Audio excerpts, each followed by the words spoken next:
about you every single day and night. I run to you when I'm trying to get my head right. It's like shit, this ain't the same when you out of sight. In hip-hop, I think I need you in my life. I think about you every single day and night. I run to you when I'm trying to get my head right. It's like shit, this ain't the same when you out of sight. In hip-hop, I think I need you. It's your boy S. Dot, a.k.a. Sharray Lorenz. I'm your co-host. And Pressure Podcast is where we dive into today's current events through the millennial lens. Without further ado, this is your host, Greg J. Rose. What's up, man? This is Greg J on the Pressure Podcast. We got a lot to talk about. Let's dive on right into the topics. Monique was on Club Shay Shay. Man, she got on there. She did her thing. I thought the interview was great. I thought Shannon hosted really good. Like he normally does. She said a lot. She talked about Oprah. She talked about Kevin Hart. In particular, she talked about Kevin Hart and some money issues. And what is your thoughts if someone loans you money? What's your thoughts about putting that like on a public platform, like exposing that? Well, first of all, I'm gonna answer your question. I just didn't think that it was an issue. I thought that he did the right thing by loaning her money, and more so, I think it was an issue where it was less about loaning her money and trying to put her back on, and more about him not knowing the realities of what was going on. Obviously, it looks obvious to me that she's been blackballed. And he really did want to help her out in his heart of hearts, but his agent put a stop to that shit real quick. Now, to answer your question, and I'm sorry, I took a little more time than was needed. No, you're fine. To answer your question, I'm not big on everybody knowing that I loaned you money. Correct. And that's simply because I have a lot of pride, and when I do have to borrow money from someone, I don't want to really put out there like that. That, and it just, for me, if I'm loaning somebody money, I'm doing it for the right reason. Everybody don't need to know that. Everybody don't need to know that you was in a spot there. You see, But I appreciate Monique giving him those big ups. Like, hey, like this brother, he came through on the money, but he was unable to keep his word on working with me. But from the outside looking in, and living in LA and around Hollywood at one point in time, it made perfect sense to me that the agent put the kibosh on me and said, "No, we can't. She can't be fucked with in this industry right now." Yeah, I'll even take it a step further. I thought that since he loaned her the money, I thought that afforded Kevin a little bit of grace to where it should have never reached a public platform. Now, I don't know. Go ahead. If I was Kevin, I would have wanted it not to reach the public platform. Right. But Monique, if she is who she says she is, which reminds me a lot of that unnecessarily messy auntie that tells the truth to a fault, but her delivery is trash. Yeah. If she is who she says she is, she was just speaking her truth. I can't help but love this man because he helped me when I was in a time of need, but he wasn't able to follow through. But I think that was bigger than Kevin Hart at that point in time. Kevin Hart the man, because at the end of the day, Kevin Hart the man has to be concerned about Kevin Hart the brand. Yeah, I'm all for people living their truth. I don't want people live your truth, tell your truth. But when money gets involved, that's when things kind of get sticky. Yeah, get a little messy. Money gets involved, it gets sticky. Now, Kevin didn't keep his word on the business end about being able to help her.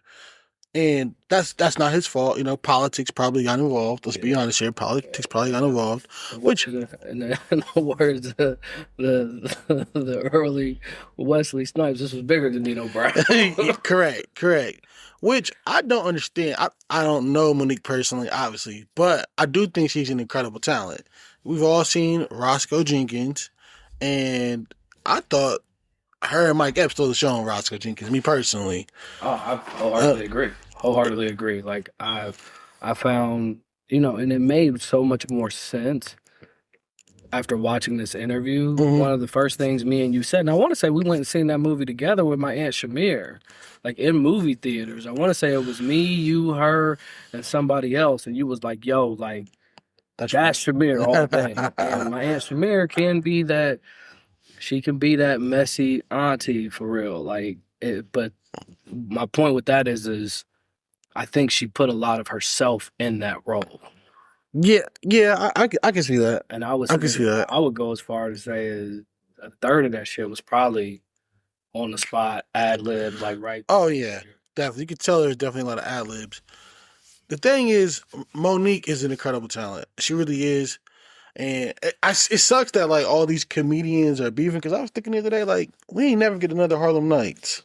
Well, I agree with that, but at the same time, I can remember an interview. I want to say it was a Breakfast Club interview where Kevin Hart said that he wanted to do another Uptown Saturday Night, which was I want to say Sidney Poitier and Bill Cosby. I could be wrong. Before, and it had a host of other, prominent black characters in it. So it would have been the Harlem Nights before Harlem Nights. But he wanted to put a lot of the comedians in it, which would have, and the thing about the comic world, you guys are all different. You guys are all unique. There's so much room for everyone. Yeah. It doesn't need to be this dog-eat-dog world. You guys are all unique. You guys are all talented, and there's got to be some kind of common ground that they can all come to and work together. I mean, well, I don't really feel like they all beefing like that. I think that there's a certain few. I feel like Katt spoke his truth, and I think that sparked everything to make it look like all of these men are beefing, and I seen. Go ahead. I won't say they're beefing, but they're taking unnecessary jabs at each other. Was it unnecessary though? Well, never mind. Listen, Katt did clap at people, and if you're going to clap at people, people are going to clap back. That's just a true story, but that's just the reality. Katt, it was like, I feel like you stole my shit, and I love Said. I've actually met Said. Oh yeah? Yeah, I met him when he performed at one of the clubs in Oxnard. I forget. California. Yeah, California. This little chick that worked at the diner that I would go to all the time when I lived in Oxnard. What was it? Somebody's Cafe. Oh, shout out to Hollywood Beach Cafe. Okay. All right. Yeah, I mean, she was super cool. I wouldn't even call it a date. I wanted it to be a date at that point in time, but we just went and saw. She had to split afterwards. I met up with Phoenix. Oh, okay. We go to shout to Phoenix clubs. And shout out, Mo. Yeah, we go to one of the clubs, and he was out there with his manager. We took a couple pictures. Rah rah rah. Okay, cool. I mean, cool. He was a very friendly, cool dude, because he didn't know us from Adam, man. He didn't have to take them pictures. Right. But yeah, man, he took the shot of Said. He took who else he take? What other comedians he takes shots at? What's his name? That has the radio show. He took a shot at Ricky Smiley. Ricky Smiley, yeah. My bad for blanking on your name. Because truly, I've been watching you since Comic View. Right. And I do think Ricky Smiley has talent. Maybe not the talent that Kevin Hart has or Katt Williams has, but I think he has talent like the Santa Claus. Oh yeah. Come on, that's funny. And I seen where Unc was coming from when he said Santa Claus almost stole the show. And Friday after next, and it wasn't to be disrespectful to Katt or anybody else in the movie, right? But I mean, Ricky did put on a show when he got his spot. So all the way back to my favorite, Lil Daryl. So, and I don't want that to be misconstrued as me making fun of people with disabilities or anything like Yeah, that. definitely Let me be not. clear, but it was a funny, depiction of, the comedy that can come from that. They say God has a sense of humor. So, and that's not to belittle them, anyone who's struggling with a disability like that. It's to see the bright side of it. So, Yeah, I agree. Like I said, I just wish that they could all find a common ground. You got Faison, he took shots at Country Wayne and all the Instagram comedians, and like I said, Faison seems to be messy, and I like Faison's comedy, so that kind of it puts a damper on the parade for me. Like I like his comedy, like when he was in was it Couples Retreat? oh yeah, he was funny in Cubs. Yeah, he was funny in Couples. Money Talks. Yeah, they grab you like this. Yeah, You like this.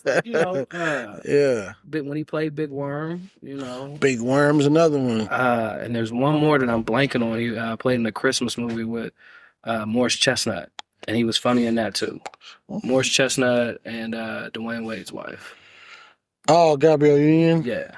I don't know the movie, but I know what you're talking about. I think it's called This Christmas. It was, yeah. Okay. It was Faison. No. This Christmas has got Lauren London. Okay, maybe that wasn't it. Yeah, it's got... Actually, they had an all-star squad in there now that I think. It was... Faison was in it. Terrence Howard was in it. Morris Chestnut was in it. Queen Latifah was in it. I'm blanking. Pause. Blanking. But yeah, it was a solid movie. Oh, Charlie Murphy. Charlie. Matter of fact, it just came to me. It's Perfect Holiday. Once I said Charlie Murphy, it bounced back. So Rest in peace, Charlie Murphy.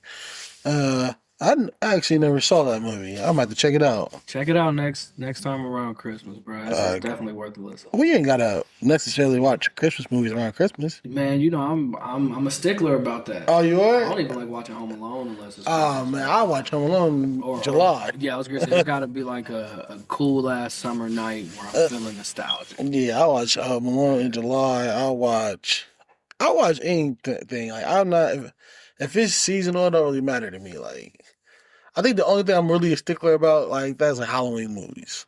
Man, I'm not even really into Halloween movies. I'm not either. Unless it's them old school Disney Halloween movies. I used to watch the hell out of them. Where my grandma Charlotte's house. I think the only Halloween movie, I don't even know if you really consider this a Halloween movie. It's Hocus Pocus. Absolutely. Okay, all It'd be right. blasphemous not to. Okay, I just want to make sure. My bad, I'll be kind of sidetracking, but hey, Well, no, that's what we're doing but the that's pod. that. Well, no, it ain't even a sidetrack because that's the millennial lens right there. Yeah, That's the millennial lens, Right. Yeah, part of it. Yeah. Granted, I think we're in that last 10-year stretch. Yeah. Of the millennial lens. So, And Hocus Pocus is a class. To me, you watch that whenever. Like that's man, the music scenes, man. I still don't know if they was really saying some shit that's a spell. put a spell on you. I ain't gonna lie. As much as I love the movie, because it came out like 93, I think. 93, 94. It was kids. Yeah, we was like 5. So We like was still trick or treating. yeah, like I liked it, but it did scare me.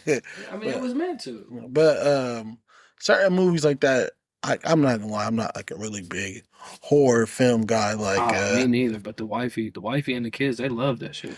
like Scream terrified me. I watched this movie last night. It's called Fire in the Sky.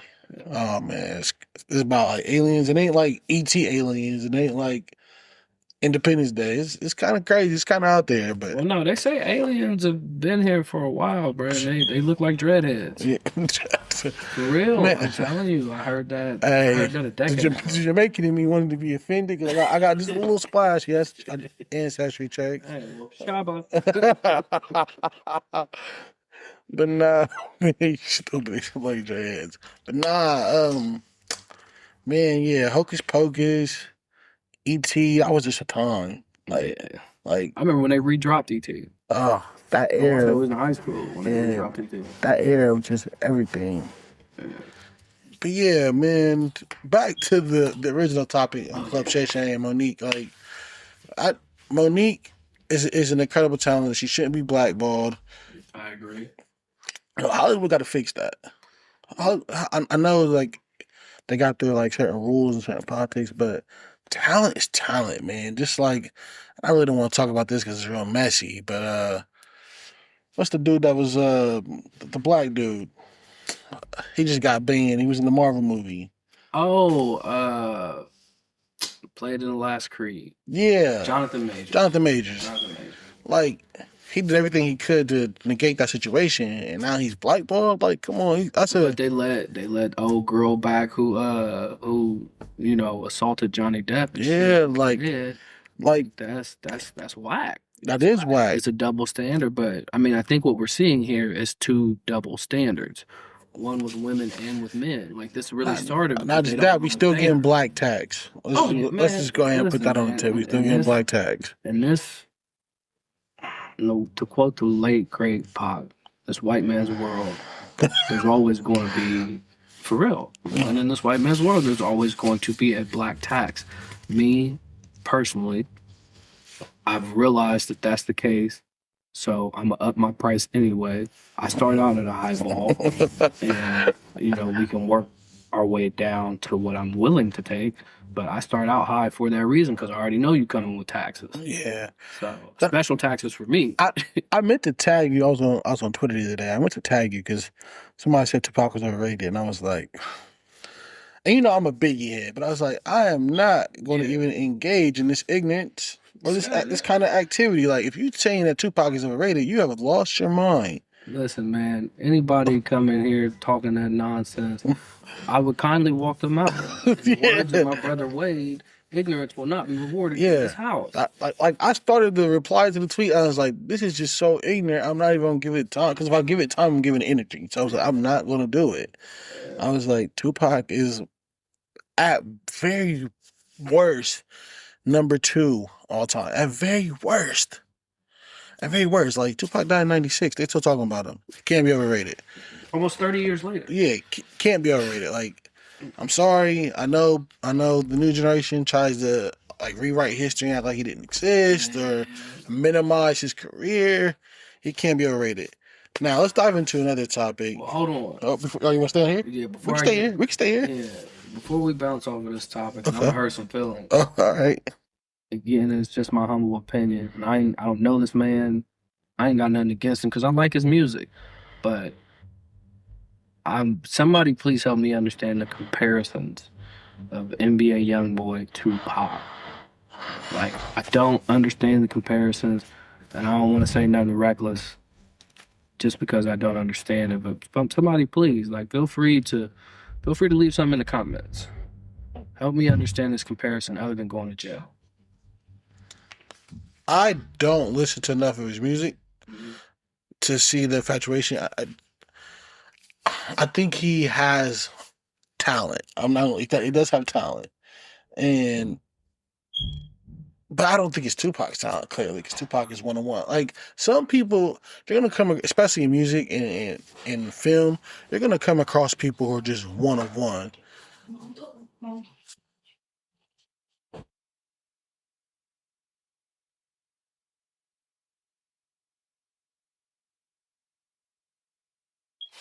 And I can wholeheartedly agree with that. One of one. Yeah, like, I think you reposted the Aaliyah thing. I tweeted. Absolutely. I retweeted it. Yeah, Aaliyah, rest in peace, 101. So, like, that's just, people are trying to always constantly, like, try to grab onto that, capture that, and you can't. Like, to me, you just can't. And that's not to diminish YoungBoy's skills. Nah, dude is talented. Yeah. Dude is hella talented. But we comparing you to the all-time greats, the air gets thin up there. Yeah. It's the reason why we only really allow Nas and Jay-Z to really say that they're on equal footing. Anybody else would be like, that's blasphemous. Absolutely. It's blasphemous, and we would be really, really offended. Like, and in hip-hop culture, we would really get upset because you just... Now, I will say one thing. I know I'm, like, carrying my words around. I will say one thing I do like about YoungBoy. He puts out a lot of music. Rappers put out music. You guys leave music on the shelf. So if something, I don't pray it never happens to him. I pray nothing but, good health and peace and prosperity on his life. But if something does happen to him, he has enough content to where his fans will be like, hey, he got so much music. Yeah. You can kind of, that's what I think Tupac's advantage is. He put out so much music in a short amount of time, might I add. They say Pac knew it was coming, though. Yeah. I mean, you can hear it in his music. He talked about it. Yo. So he got so much content out that we're still talking about it to this day. So I will give YoungBoy his credit when it comes to that.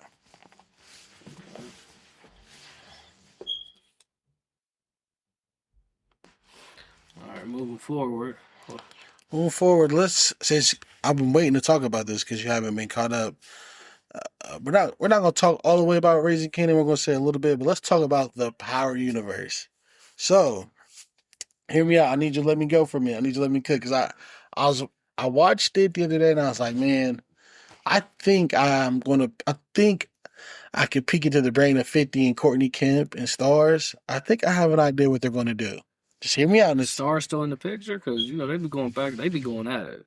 Yeah, but I mean, Raising Kanan's on Stars. True story. Yeah. True story. All right, let me get that pen since I'm gonna let you go into a rant. That way I can, I ain't interrupting you. I can write down whatever the next question is. All right, that's fine. So here's where I think they're gonna go with it. I think they're gonna bring Ghost back. I would love that. Listen, Ghost isn't dead. Now hear me out, everybody. For everybody's like, oh my God, she's dead. 50's a genius. Now, if you remember, I think it was in the later seasons. This is before Kanan died. Kanan told Tariq, nah, you got to be 3 steps ahead. Because Tariq was like, you got to be 1 step ahead. He was like, nah, youngin, you got to be 3 steps ahead. This is when Tariq was at Choate. Remember? The private school, they were teaching him how to play chess. Yeah. So, that's what 50 Cent's doing in the Stars universe, in the Power universe. He is playing chess. He's going to bring Ghost back at the very end of Tommy and Tariq. When it's winding down, when those are about to be over, he's going to bring them back for 2 reasons. 1, shock value. Okay. It will literally it'll break all the social media apps. TikTok, Instagram, Twitter, He's got to kill it though. He's definitely going to kill. That's 1. 2, what is everybody in mostly urban and black culture, and even in other TV culture, but mainly in black and urban culture, what do they say is the greatest television show? The Wire. Yeah. 50 wants to supplant that. He wants to supplant The Wire with Power. If they bring Ghost back, and like you said, if they nail it, people will write think pieces on Twitter, Instagram, TikTok, Facebook about how Power is better than all of The Wire. And you got to remember, Power has the advantages that The Wire didn't. They grew up in social media era, which is 1. It came out social media era. That's 1. And 2, The Wire doesn't have spinoffs. It doesn't have spinoffs. So they're going to be... Which is terrible. Which is terrible because The Wire had a tremendous opportunity to build a spinoff. Maybe not when it first arose, but now that HBO has their own app, was it Max? Mm-hmm. The first thing they should have did was call David Simon, who's the writer/creator of The Wire, and said, hey, we need you to write a prequel series about Avon and Stringer Bell. And it wouldn't have been hard. You know why? Stringer Bell gave you the storyline in season 2 when he's talking to Prop Joe at D'Angelo's funeral. When Prop Joe wants to share the towers, and String's like, look, man, I would do it, but man, you know what me and Avon had to do to get the towers? And he's telling you all the people he had to knock off. Dennis Woodson, the Rayford brothers. Yes, I remember it because I watched The Wire that thoroughly. There's the storyline right there. You can add in, they grew up with B-Bay, so you can add his character in. You can introduce how they met Brother Mazone. There's so much to go on. This is what 50 Cent, Courtney Kemp, and Stars dominate. They took a little bit from Marvel, I'm not going to lie. Nothing wrong with that. They took a little bit from Marvel and was like, we're going to create our own universe. Hey, it's not about who did it first. It's about who's doing it best. And now they're tying everything they showed you from original Power up in with the Tommy storyline, the Tariq storyline, and the Raising Kanan sequel. They're hitting a home run. This is how you create television right here. This the blueprint. Power right now has the blueprint how you create modern television with all the spinoffs. I'm here for it. And I'm glad that I let you go on that rant. Okay. I agree with everything you said. I still just want to piggyback off of my only point, which is when they bring Ghost back, they have to kill it in order to deplant The Wire. And here's why. Okay. In our most recent favorites, me and you together, we love this show. I'll never forget. I want to say it was 2011, 2012. I'm at my first apartment in Middletown, Ohio, and I get a phone call, and you were just, you were upset. And I'm like, and it's late, too. It was like 1 o'clock. It was like midnight, 1 o'clock, and I'm like, bro, what the fuck is going on? And you're like, they killed him. They fucking killed him. And I'm like, what are you talking about? Game of Thrones. Turns out to be he's watching Game of Thrones. I didn't even start watching Game of Thrones until 3 seasons later, but I caught up. And when I caught up, I fell head over heels for this show. Oh, yeah. Loved every minute of it until we got to the last season. Yeah. And I loved the last season until we got to the climax. Like, the climax just didn't climax. And it sucks. So they can't, I love Game of Thrones. Yeah. It's still a win. Yeah. Yeah. It's still very much a win. We just didn't care for the way it ended. It could have ended much better. It's almost like they didn't put enough thought and detail into the ending. Or they edited out the thought and detail that they put into the ending. I don't know. We'll probably never know. It is what it is. But at the same time, they can't miss the mark like that. That's my whole point. They cannot miss the mark when they bring in back, whether it's for a whole new show, the end of the season, or the last 4 episodes. They have to nail every bit of that mark. My only rebuttal to that would be Game of Thrones is a little bit more complex because the author isn't finished writing the actual story. I know. That's the difference. Courtney Kemp, she's on top of it. George R.R. Martin, I hope I got that correct, he isn't actually finished writing the book, so the showrunners are just like, I don't know, going up off their own. I know, and the show writers messed it up. Like, I do agree. I don't know what they could have done. I don't know if they reached out to George R. R. Martin. Like, I don't know what happened. There's so much stuff that happened in GOT that we don't even know what's going to happen in the books. Like, they just made up a whole bunch of stuff. Like, I don't know what you call that, fan fiction, I guess maybe. But that's where that gets dicey. Courtney Kemp, if I'm not mistaken, she has like immunity, like she can do whatever she wants with the show. Oh, okay. So I'm pretty sure 50 was like, hey, control. Yeah. So I could be wrong on that. If I'm wrong on that, Courtney Kemp, I do apologize. You are one of the best modern day television writers. I want to put that out there. Wholeheartedly agree. Yeah, definitely. You're definitely one of the best modern day television writers. Yeah. I do think you have to deliver the ghost re-entry, but I think it will be done phenomenally. I really do. I think they're going to come to some type of agreement with Amari. Amari, he nailed that role. Man. He was made to play that role.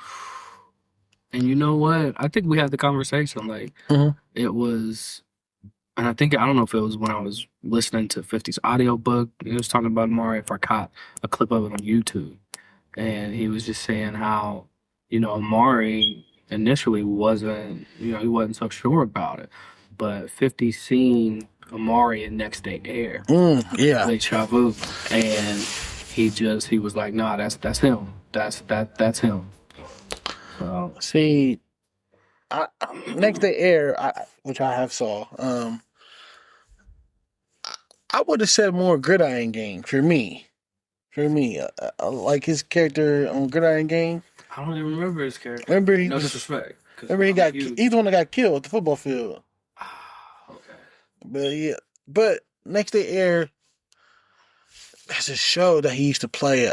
I don't know if I can't remember what it's called. It was an undercover cop. Amari was, Okay. and he has to go like super undercover and like play like this like kingpin.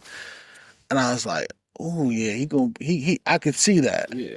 Like, because you told me about Power, and I was like, yeah, I'm not watching that. And then That was my greatest find to this day. Yeah, definitely. Just to give you guys, just a preface, he is the movie guy, the movie, the TV shows, the great writing finder in our friend group. Like there's 5 of us, and he is that guy when it comes to picking apart a movie. Like a movie I might think is good because you can win me over with comedy almost every time. Oh, you can win me over with comedy. And Greg will be like, it was a good movie, but the writing was terrible. The acting was terrible. Yeah. I won't want to admit to it until I watch it again and realize every point that he pointed out about what was terrible was actually right. It drives me nuts. But yes, Power was my greatest find. So it was so good of a find that he was like, just watch it. And I was like, no, I'm not watching it. It sounds dumb. And I think part of the reason why I didn't want to watch it because I was like still on The Wire so heavy, right? And I was like, man, nothing can ever touch The Wire. I want to say we was watching Banshee at that time too. Not to cut you off. No. First of all, Banshee's great. Yeah. But I was like, he was like, listen, just watch it. Just trust me. And I was like, no, I don't know. So I'm at Walmart late night. This is when Walmart was still open 24 hours. Yep. Pre-COVID. Yeah, pre-COVID. And I see it. I see the season 1. It's like $5. I remember calling you and I was like, hey man, this the show Power right here that you're talking about. And I think I Snapchat to you. He was like, yeah, that's it right there. That's it. And he was like, listen, buy it. He's like, if you don't like it, I'll cash up you the money. I was like, all right, whatever. So I go home. It was like, mind you, it was like 11 o'clock at night. I watched the first episode. I watched the whole season that night. From 12 to like 7, 8 in the morning. I remember I was like, this is fucking phenomenal. Like that the first 2 seasons of Power, original Power, match up to anything. Like, I think like the third, no, not even say the third. I think the 4th season it kind of got soap opera-y a little bit, but the first like 2 to 3 seasons, man, TV gold. Well, and you know what? If I ever get to meet Courtney Camp or 50, I would love to ask them how many years it took to really build season 1 and 2. Because they were gold, and it makes me think that there was way more time put into that than we would ever know. Like, they may have started that. Like, I think season 1 came out in 2013, 2014. No, I want to say it was 2013. And That sounds about right. And season 2 to follow, of course, the next year. But did they start writing that in 2007, 2008, 2005? Like, for it to be that good, how many years ahead were they? How many years ahead were they? Yeah, I think they might have been a couple years ahead. I still feel like, as a whole, they just got the blueprint on how to, make television in modern time. And I do think that Ghost will return at the very end. And that's going to be like their ace of spades. I'm here for it. I am here for it. I've always, in my heart of hearts, I wanted the theories about Ghost being alive and, being alive in that ambulance. Because I think I sent you some YouTube way, way back there trying to debunk it. Yeah, heart of hearts, I hope that's exactly how it played out. And they turn it into something, whereas in order for Tyreek to succeed, Ghost knew he had to get out of the picture. Yeah, Now, they never showed Ghost in the morgue, right? Showed him in the morgue, Or in the casket. Showed him in the. They didn't even show him in the ambulance. Now, here's the one thing that people will be like, oh, well, and this is kind of true in Power. They did show a headstone. Okay. But that's what I was going to say. That doesn't mean anything. And in Power, if they don't show you in the morgue or a casket, there is room for you to still be alive. I agree with that. Now,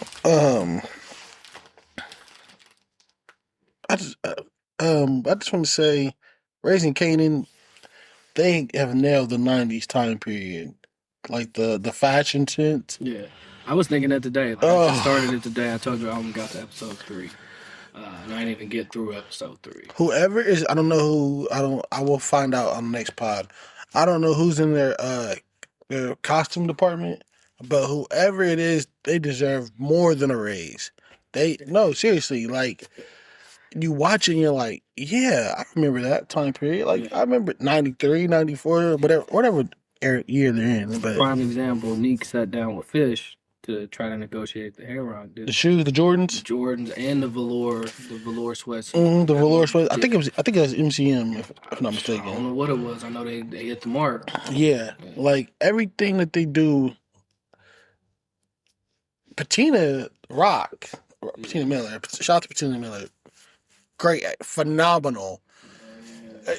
I ain't gonna lie, Patina. Gorgeous. I'm not just talking about the physical side. Your actual talent. This is gonna come off a little blasphemous to some people. She's right up there with Amari, as far as like the role she's been playing. The show's called Raising Kanan, but damn, where's the Raquel prequel? She's been that good, like. I do. She dominates the screen. I see what you're saying. And it's not blasphemous, but she is very much, for her to be, I want to say this is the first show I've ever seen her be the star of. Granted, Kanan is the star, but it's her show. The show, like it's her show, and it's killing it. I don't want to downplay. What's the actor that plays Keenan McKay? I don't know his real name. I think it's Mackay something. I'm sorry, I don't know your name, yet, brother. I think he is a talent, but the way that she acts on the show, she's still in the show, and it's not his fault. Shout out to Joey Badass too, because man, he's killing it. He's killing that fucking role. He got it. So I'm a sidebar real quick. We're gonna segue into this. We'll spin back around the Power before we move on to our next topic. But if they ever remake New Jack City, Joey Badass gotta be Nino. I'm sold. Like you put him Nino. I don't know who's gonna be G Money. I don't got that figured out. But if y'all are ever going to do a remake of New Jack City, Joey Badass has gotta play Nino. Man, I think it should be G Money? No, I think G Money should be Kim Porter's son. I don't know if he has the acting ability right now. Nah. I think he has to look for it. Nah, not for me. He's not.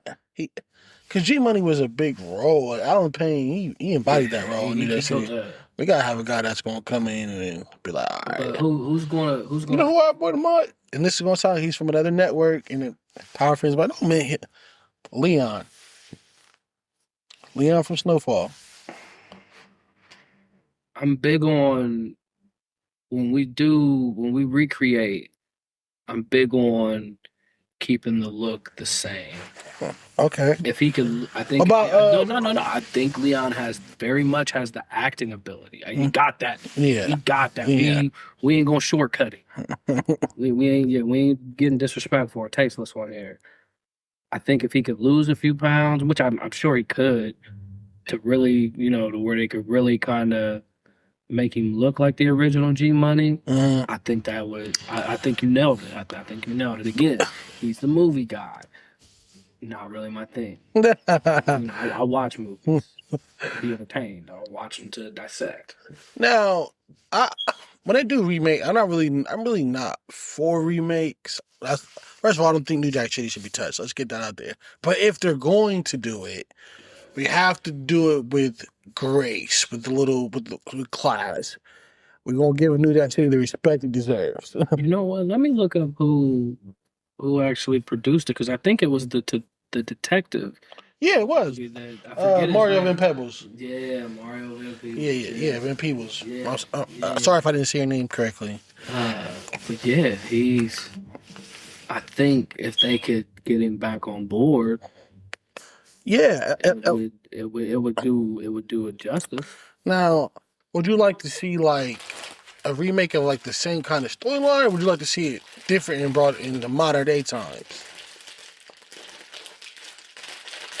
I would want a fusion.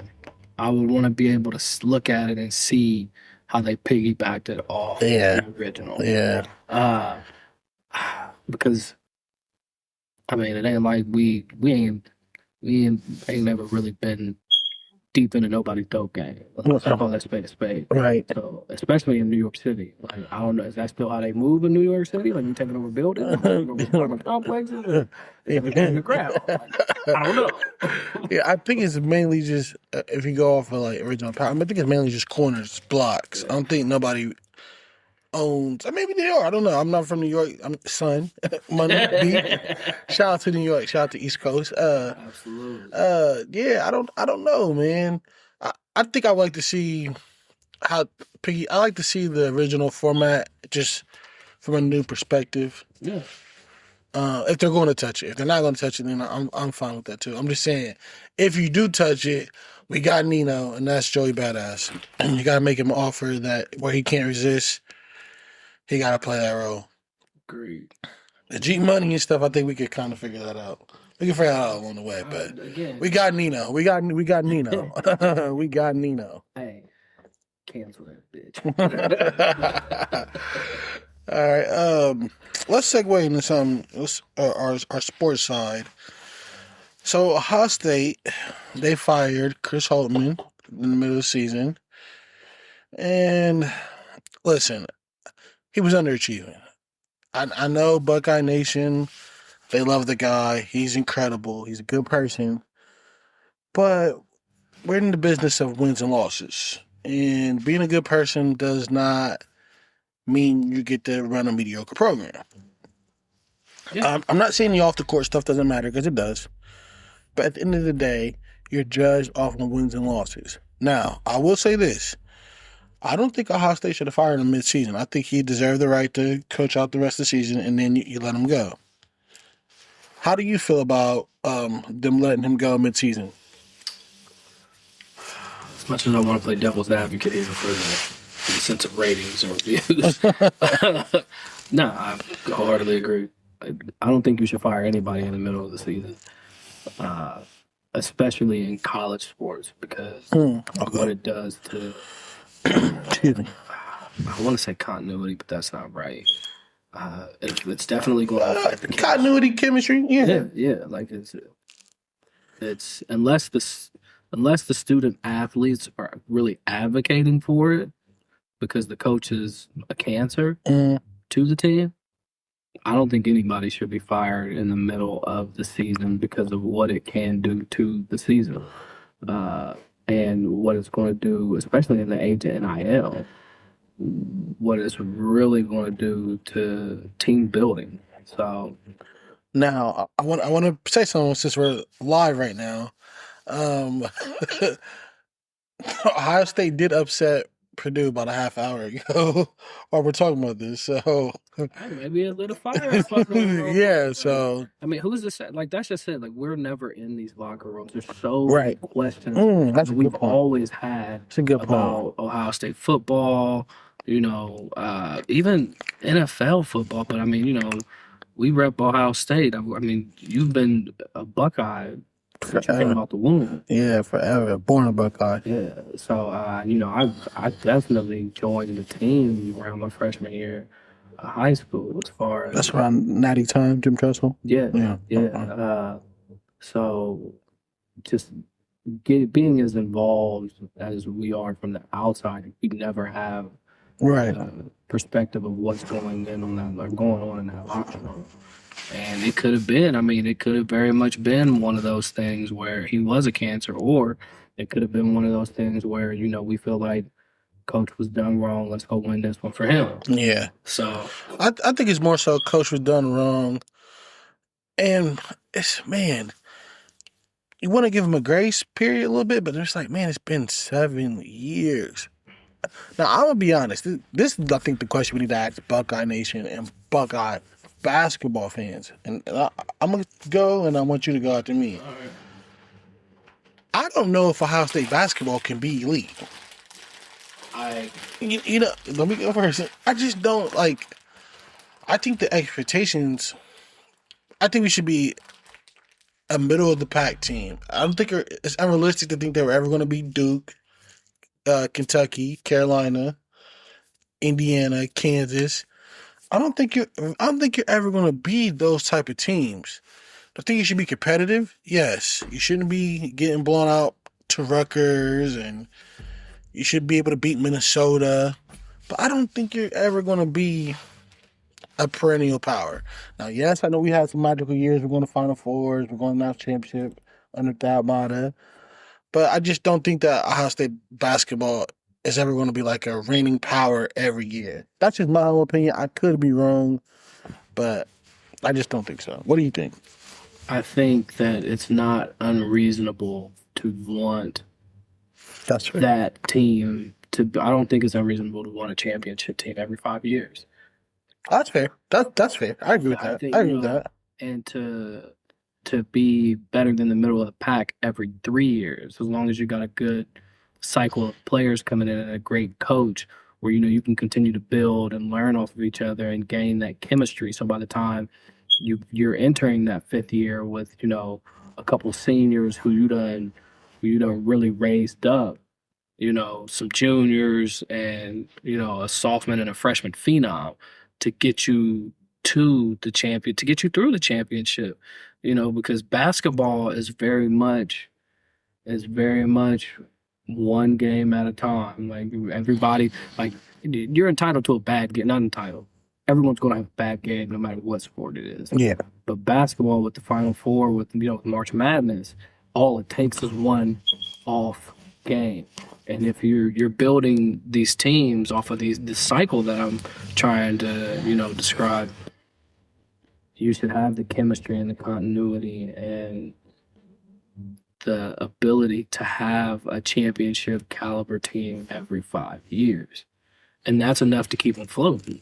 To have a Elite 8 team every 3 years, that's enough to keep everybody in the picture. Yeah, I think realistically, Sweet 16, Elite 8.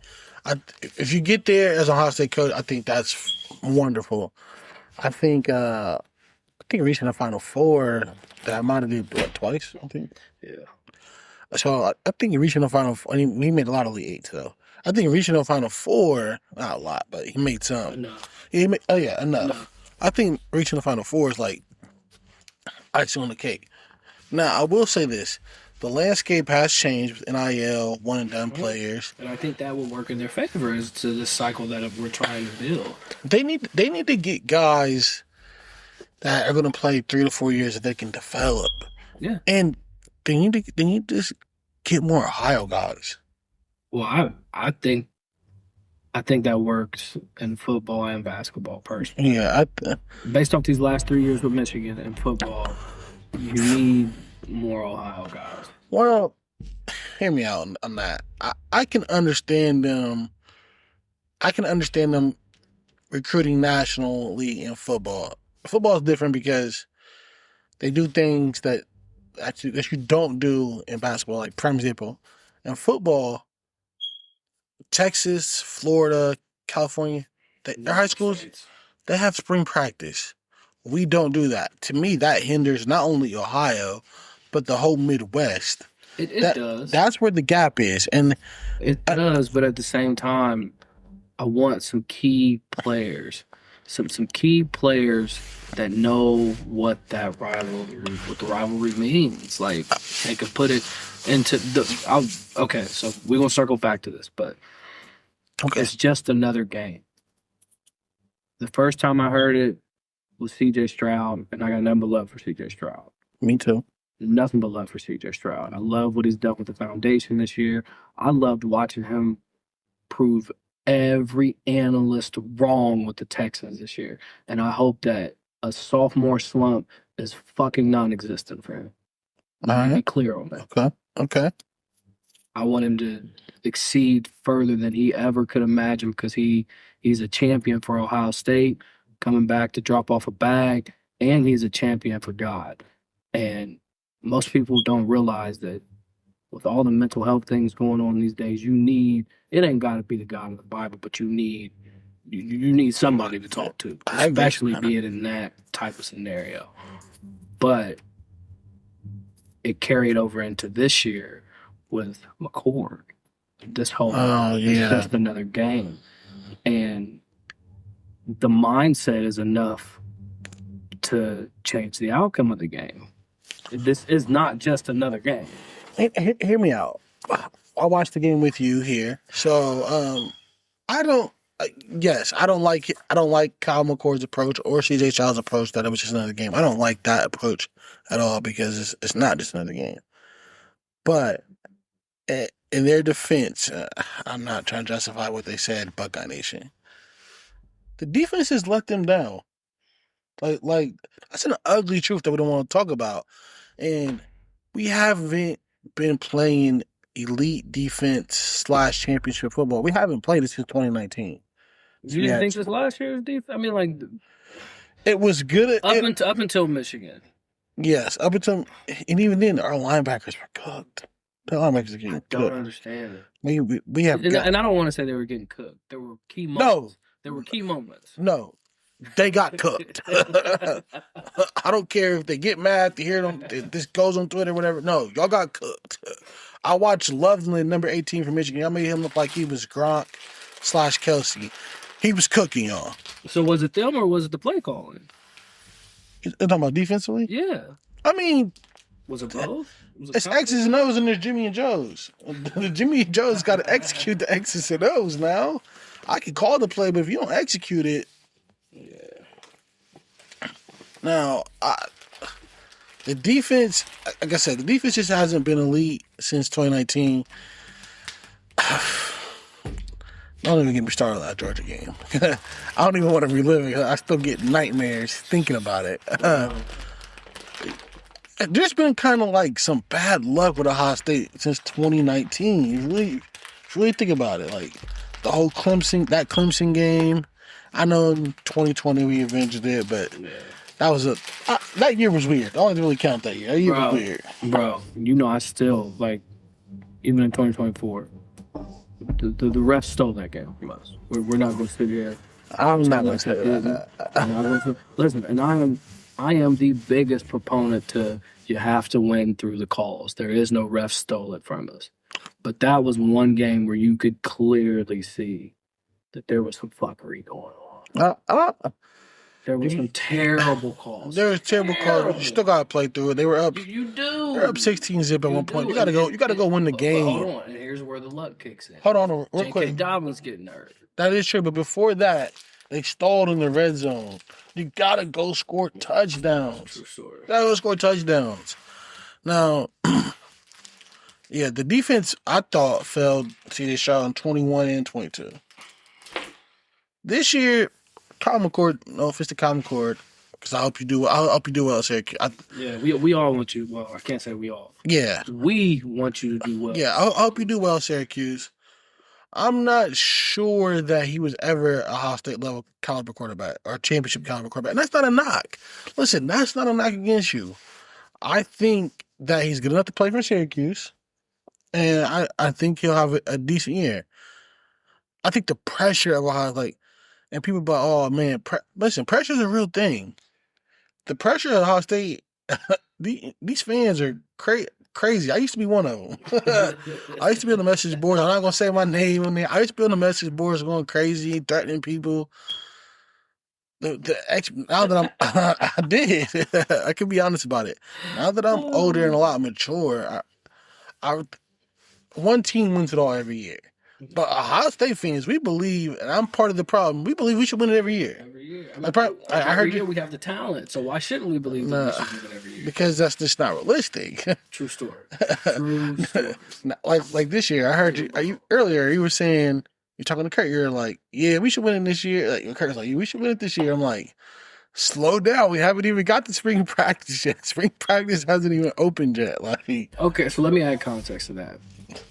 We have everything. In my humble opinion, we have everything we need to win it as long as it comes together well. As long as the chemistry is there. Offensive line shaky. How shaky is it though? Like, I mean, how many starters or how many returners do we have?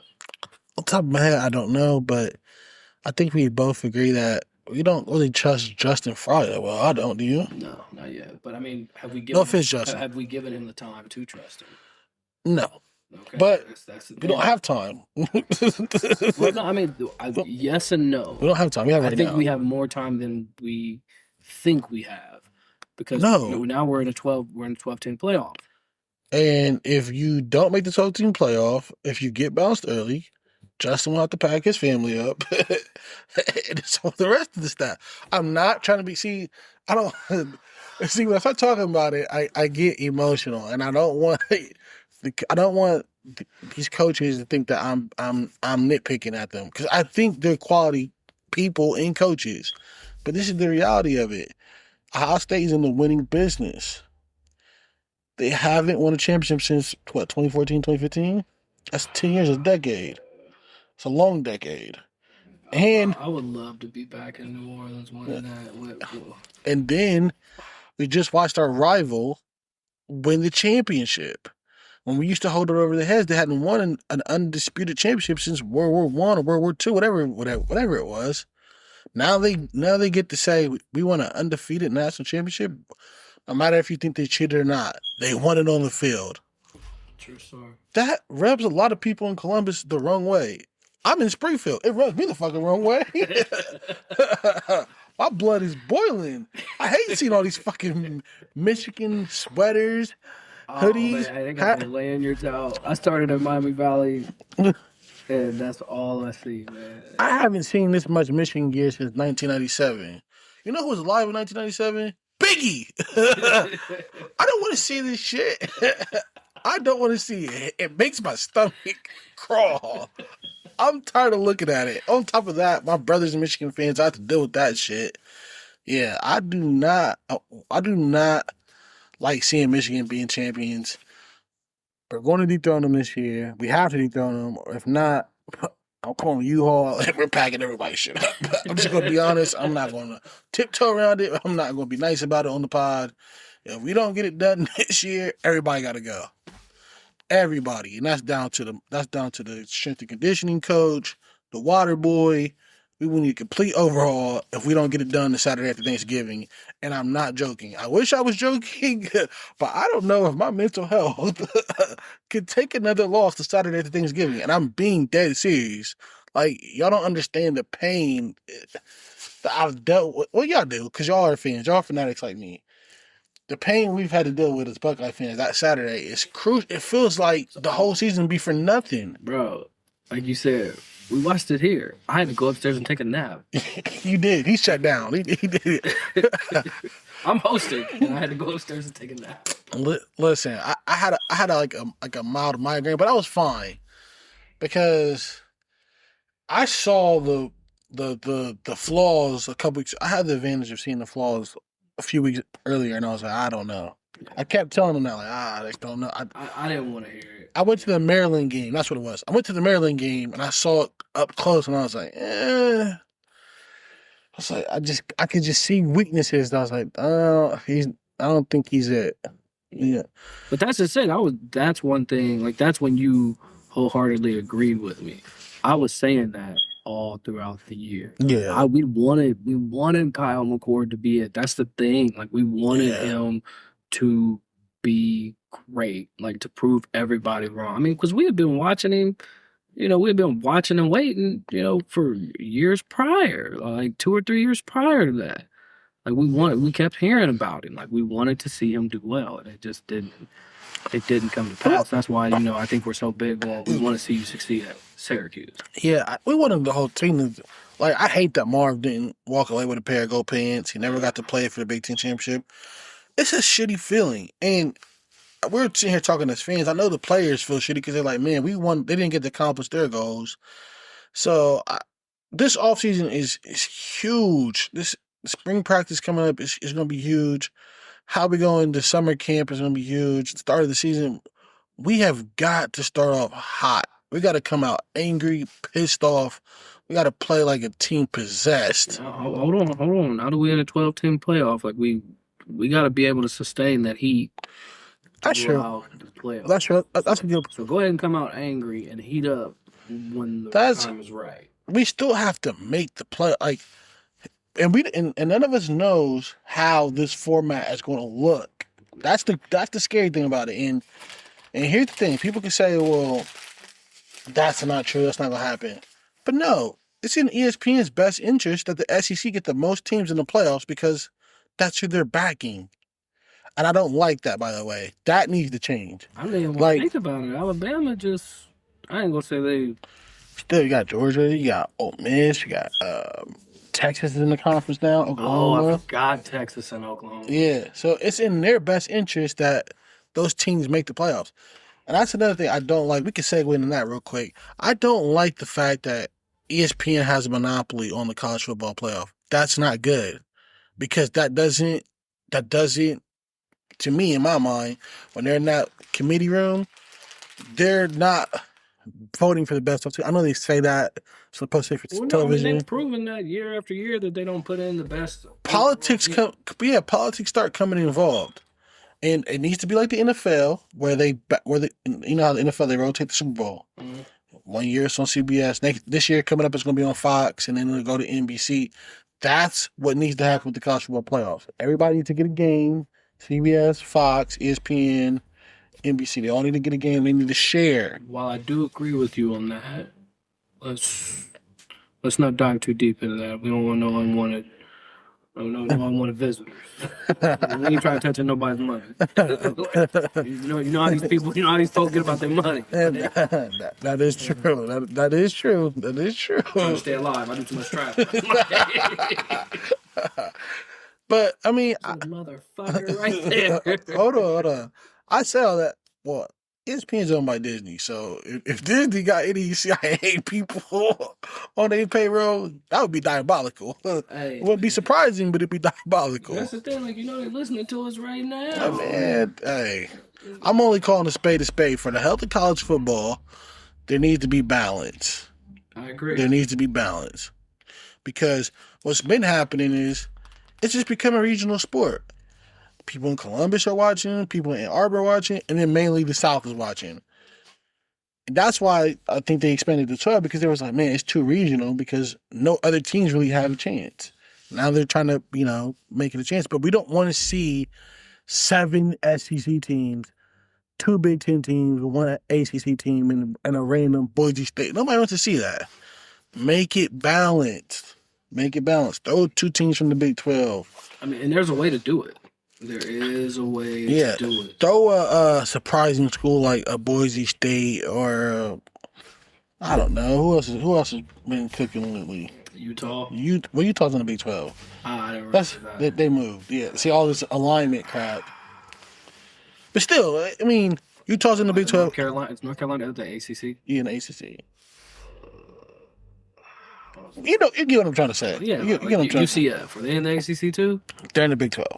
There's too much realignment. My bad. I'm trying to find you. No, is TCU Big 12 or did they go? They're in the Big 12. It's realignment. Well, I have to talk about realignment another day on another pod because the realignment is crazy. Wade was saying the same thing. I didn't know Utah's in the Big 12. Yeah, because the Pac-12 don't exist no more. Well, it does. It's 2 teams. Yeah, it was the Washington State and Oregon State. That's it. Well, no, I heard that they was trying to sue. Like they sent some letter to somebody or they sent some letter to the playoff committee or something. Like they're trying to sue and maybe make them hold off on everything because they feel like they should get some kind of revenue from it. They ain't got enough power. I don't think they do. But Now, because eventually, I don't know if you know this, but like the Big Ten and SEC, like they're like joining like some kind of like coalition to like see what they're gonna do about the NCAA. But eventually, it's gonna disband. In my humble opinion, NCAA probably won't exist in 5 years. This will probably be happening. It'll probably be Big Ten and SEC. I mean, I've heard like Clack's been pushing for that for Just the two conferences. yeah, like well, no, just disbanding the NCAA. Not so much the two conferences thing, but just taking the NCAA out of everything. Yeah, or if you're going to keep the NCAA, you got to get a commissioner because right now it's just the Wild Wild West, and there's no governing body, and each conference has different rules. Like, they over recruiting the SEC. You really don't see that in the Big Ten. Yeah. Why is that? Why are they allowed to take 33 kids, and this school can only take 25 or 24? That's stupid. That makes sense. Everybody needs to get on one accord so that it looks smooth. Good luck with that. Yeah, yeah, I agree. Because what's best for the Big Ten isn't what's best for the SEC. What's best for the SEC isn't what's best for the Big 12. So I think it's going to be tough to try to get everybody to come to agreement. But like I said, I think we're heading to two super conferences. It'll be like kind of like the NFL minor league type thing. Like they got AFC, NFC. It'll be kind of like that. I think they're going to play you're going to have to play 16 games. You can't play 12's out the window. If you go to two conferences, 12's out the window. You have to play 16 games. I don't know how I feel about two conferences, man. Like it's going to be the haves and have-nots. Well, let's be honest, really. It's the haves and have-nots right now. We're just shining it. We're just shining it up, making it think that we make teams like Temple think they have a chance. They really ain't got a chance. Temple knows that they're going to go to the Sun Bowl out in sunny Arizona, 15,000 in attendance. Let's just call it what it is. Hey, it's funny. I remember when you first brought it to my attention. It was probably 2017. You were like, "Shot, listen. At the end of the day, this is about money. Yeah. Whose fans travel well? Yeah. This is about money, and it makes perfect sense if you can go just go back to 2014. And I tell you another thing that's driving it. And people don't want to believe me when I say this. They look at me like I'm crazy. Sports betting. This shit's taking off like. I hate to say it because it drives professional sports too. About 5-10 years from now, everybody's gonna be having a documentary talk about they got an addiction. Listen, I was making. They gonna ban it because it's too much money involved. But I think we putting some real restraints on everything. Man, what? I was making hockey parlays. I said I might need to call the number. When was the last time you watched a hockey game? Never. Mighty Ducks. The Mighty Ducks. The Mighty Ducks. You're exactly right. Man. The Mighty Ducks. But nah, I get all seriousness. Like the bigger games you can create and the bigger matchups you can create, that's big for television. Like people want to see Ohio State play Alabama on a Saturday. Nobody wants to. Let's be honest. Nobody wants to really watch Ohio State play Rutgers. Nobody wants to see that shit. I'll say this. I don't. I work in a world of call and unpredictable schedule. Saturdays in the fall, my job knows. Whenever the Buckeyes are playing, I'm probably not working call at that time. Listen. It's just not. It's not. But I'll work. Here's the thing. Like I will work as much call as possible because I like money that much. But they know, and this probably says a lot about me, a lot of bad about me, because that's how much I love Buckeye football.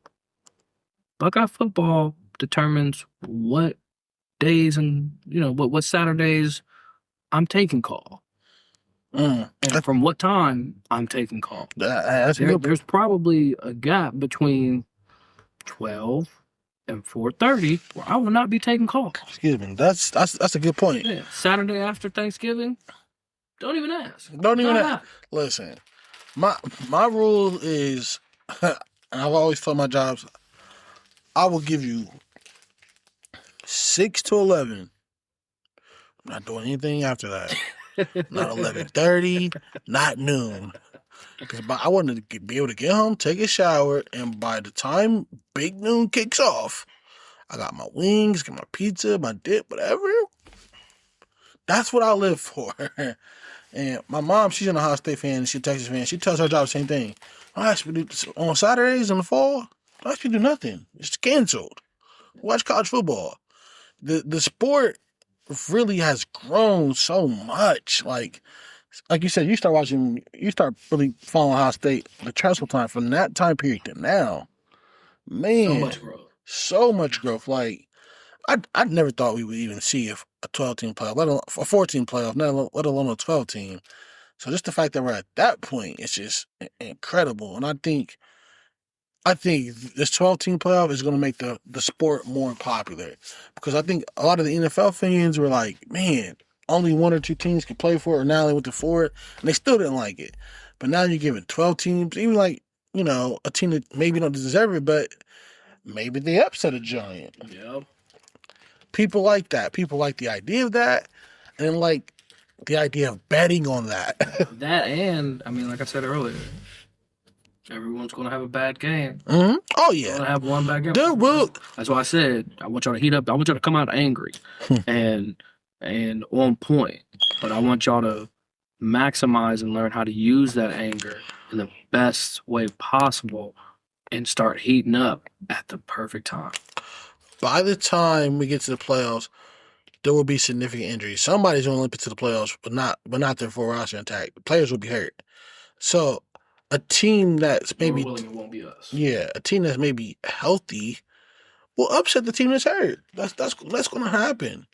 That's why it's important to be the first 4 seeds, because they get buys. I'm pretty sure. Mm-hmm. Yeah. So they still made the regular season important. Like, that's what people know. It still made the regular season important. If you get that bye, you automatically in the win, because you're getting an extra week of rest. Yeah. That's going to matter. Absolutely. Especially if you got guys out, Mhm. guys who are struggling with injuries and again, we're not in the locker room. A lot of these injuries we don't even know about. Yeah.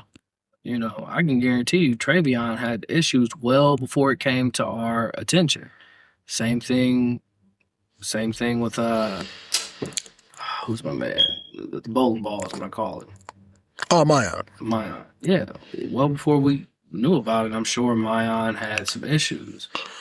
Now, I don't know if you heard this.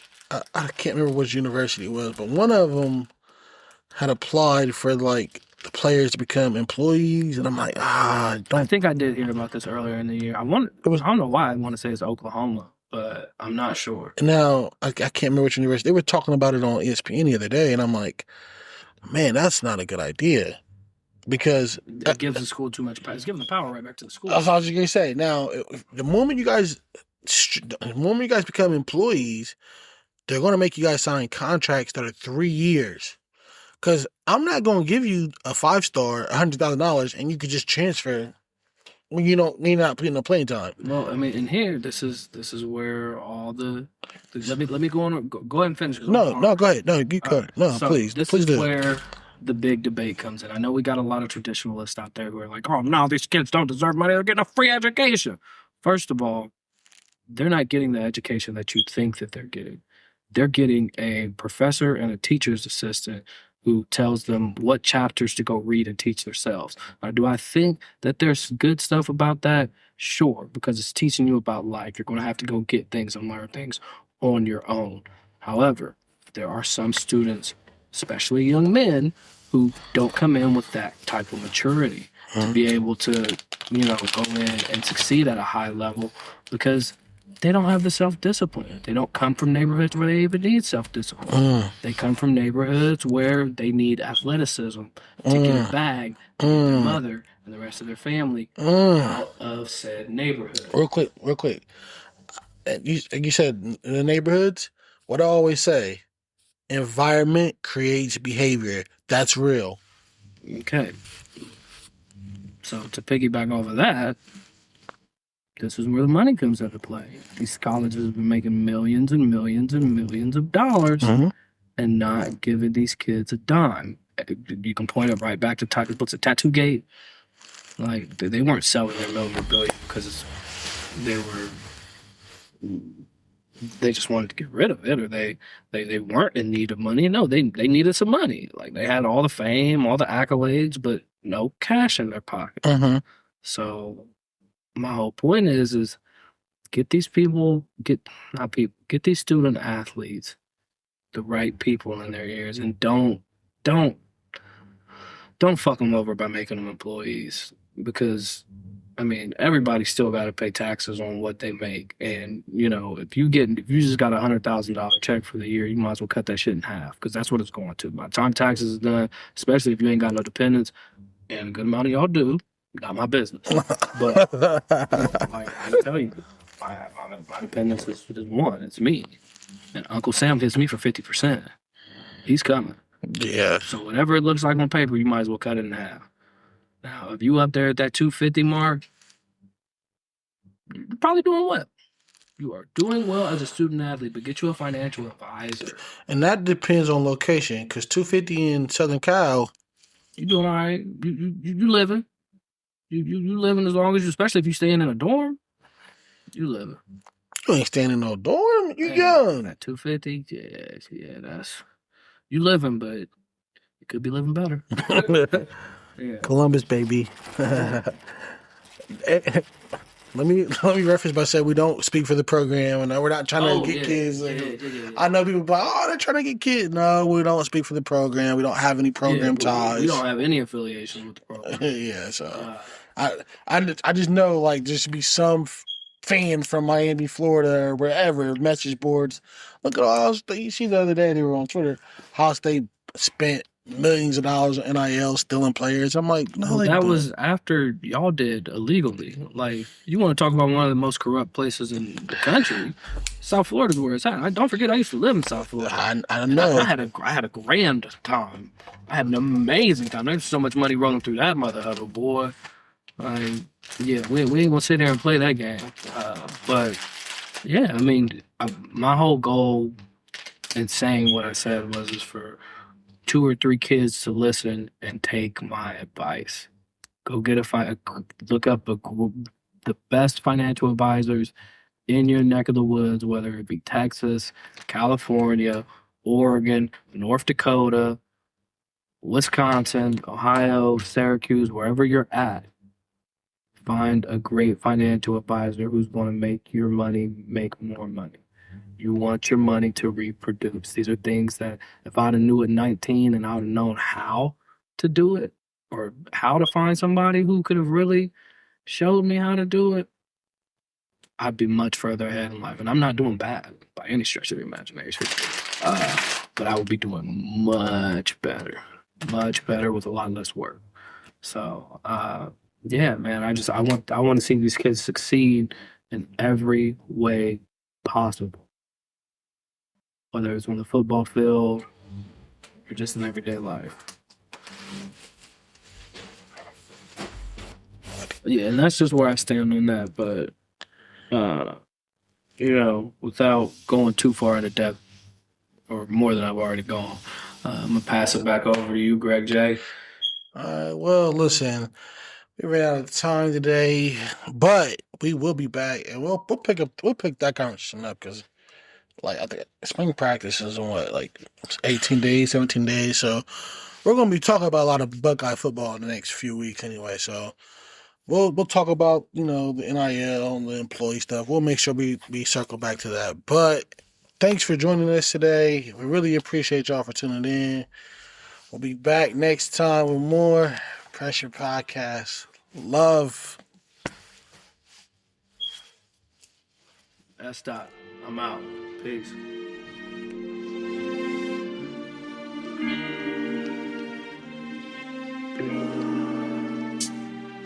Dodging snakes while I make it shake. It's not an option, ain't no eating off an empty plate. Steady pace, I gotta keep my lower self in line. You know the devil get to playing with an idle mind. I stay aligned while I'm mastering the 7 seals. I'm weeding out the people who don't keep it real. I'm getting mine and getting ghosts like a poltergeist. Fight through the pain like a samurai. Yes, I'm the man, show you right. Nowadays in this game, ain't nobody safe.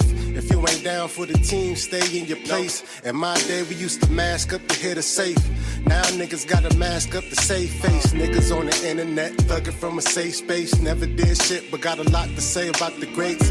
Now I'ma stay far away and celebrate the rest of my days like holidays. I hear a beat, I'm just trying to put my pain on it. Shitting on the game, I'm just trying to leave a stain on it. I miss my mama so much, I got pain, homie. Life was a parade until 2020 rained on it. No Lil Wayne, but the flow got flames on it. I ain't with a game, but my foes know I bang on them. Life is so fast, the shit won't last long. So much pressure on my mind, it's the same old song. I'm gone. Snakes while I make it shake. It's not an option, ain't no eating off an empty plate.